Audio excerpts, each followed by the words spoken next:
আসসালামু আলাইকুম। চাঁদপুর জেলা হাজীগঞ্জ ইমামে রব্বানী দরবার শরীফের পীরজাদা মাকদুম শাহ আল মাদানী হুজুরের ফেসবুকে বিভ্রান্তিকর কিছু নিউজ আমরা আজকে সাইবার ট্রাইব্যুনাল চট্টগ্রাম জোনে সাইবার ট্রাইব্যুনালে হাজির হয়েছি। জি, আর আমাদের প্রিয় সৈয়দ মাকদুম শাহ হুজুরের লাখ লাখ ভক্ত অনুরাগী সেই মাকদুম শাহের ফেসবুক ফেক আইডি খুলে যেবার যারা অন্যায় কাজ করেছে তার প্রতিবাদে তার জন্য আজকে আমি একটা সাইবার পিটিশন মামলা দায়ের করেছি বিজ্ঞ সাইবার আদালতে। বিজ্ঞ সাইবার আদালত মামলাটি হুজুরের নিকট থেকে জবানবন্দি গ্রহণ করেছেন।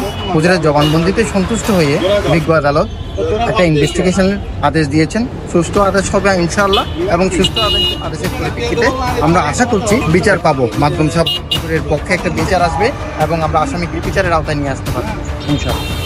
ধন্যবাদ। আসসালামু আলাইকুম ওয়া রাহমাতুল্লাহি ওয়া বারাকাতুহু। সম্মানিত ভিউয়ার্স, আমি এই মুহূর্তে উপস্থিত আছি চট্টগ্রাম কোর্টের সামনে।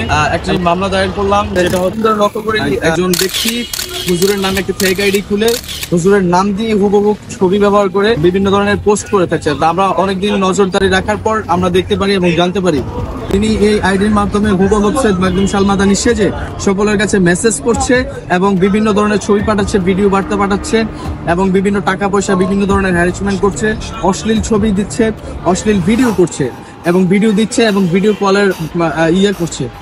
এবং তিনি এটা বলছে যে তিনার চেহারা দেখানো যাবে না, তিনি গোপন থাকতে চাচ্ছেন এবং তিনি গোপনে থেকে এই ভিডিওগুলি দেখবেন বা করবেন এরকম কিছু। এবং অনেক মানুষের কাছ থেকে টাকা পয়সা আত্মসাৎ এবং টাকা পয়সা চেয়ে হুজুরের ভক্তবিন্দুদের কাছ থেকে টাকা পয়সা চেয়ে এবং এইভাবে হ্যারাসমেন্ট করছে। এই নিয়ে আমি বিজ্ঞ আদালতের কাছে একটি মামলা দায়ের করি সৈয়দ মাকদুম শাহ আল মাদানী হুজুরের সাইবার টিমের পক্ষ থেকে। অনেকে আমার কাছে প্রশ্ন করে যে হুজুর, অনেককে ভালোবাসে কিন্তু ধোঁকা দেয়, আপন রক্ত হয়েও জায়গা সম্পত্তির জন্য দুনিয়াদারির জন্য ধোঁকা দেয় কি দেয় না? টাকা পয়সা দুনিয়াদারি এমন এক খারাপ জিনিস, আসফালা সাফিলিন বলা হয়েছে এই দুনিয়াকে, নিকৃষ্ট জায়গা। আপনি ধোঁকা খেয়ে বোকা হবেনি। আমার নবীর কাছে এক সাহাবা এসে বলছে, ইয়া রাসূলুল্লাহ, যাকে ভালোবাসি যাকে বিশ্বাস করি সেই ধোঁকা দেয়, চিনবো কিভাবে কে সত্যিকারের বিশ্বস্ত? আমার নবী বলতেছেন তাহলে বিশ্বস্ত হওয়ার একটা ওজিফা দিলেন। সুবহানাল্লাহ বলেন। বলে ইয়া আলিমু ইয়া রহমানু ইয়া রাহিমু তিনবার পরে বলতেছে, মনে মনে তিনবার পরে যাকে বিশ্বাস করতে চান তার চোখে চোখ রাখেন। রাখার পরে যদি দেখেন চোখ এদিক সেদিক হয়, বুঝবেন তার সাথে সম্পর্ক বেশি দিন টিকবে না।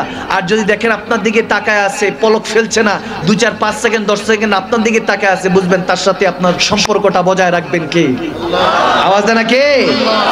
আবার দেখো যুবক, কোনো জায়গায় ট্রাই করো না। মনে রাখবা, এক ফারুককে তুমি হত্যা করেছো। আইসো যদি সাহস থাকে মাকদুম শাহ আল মাদানীর কাছে, তোমাকে দিনের বেলায় যদি চাপ দেখিয়ে না দিয়েছে, আমার নামও মাকদুম শাহ আল মাদানী। আর তোমাদের মতো এরকম কুলাঙ্গারদের জন্য আমরা একাই যথেষ্ট, একাই নেমে যাব। রাসূলের এক একটা সিংহকে দেখলে তোমার বিড়ালের মতো পালিয়ে যাবে ইনশাআল্লাহ। তারা সরল পেয়েছো, এর জন্য যা মন চায় তা করবা। আইসো আমাদের কাছে ইনশাআল্লাহ, রাতের বেলা সূর্য দেখায় দিব ইনশাআল্লাহ।